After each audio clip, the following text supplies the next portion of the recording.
Zip লাইনে এই প্রথম উঠলাম আর এত এক্সাইটেড লাগছিল উঠে, কি বলবো। অল্প অল্প ভয় মনে, আবার বেশ মজাও লাগছিল।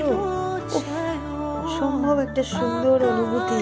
আর পেছনটা দেখো, কি সুন্দর চা বাগান, দুদিকে পাহাড়, মাঝখানে একটা পার্ক, তার উপর দিয়ে আমি দড়ি ধরে এগিয়ে চলেছি। এই হচ্ছে কেরালার মুন্নারের একটা পার্কে আমি উঠেছিলাম জিপ লাইনে, আর একাই উঠেছি। খুব অসম্ভব একটা আনন্দ ভয় মেশানো একটা অনুভূতি। এই যে পেছনে দেখা যাচ্ছে চা বাগান, কি অসম্ভব সুন্দর একটা জায়গা, কি বলবো। মানে মনের কোঠায় থেকে যাবে।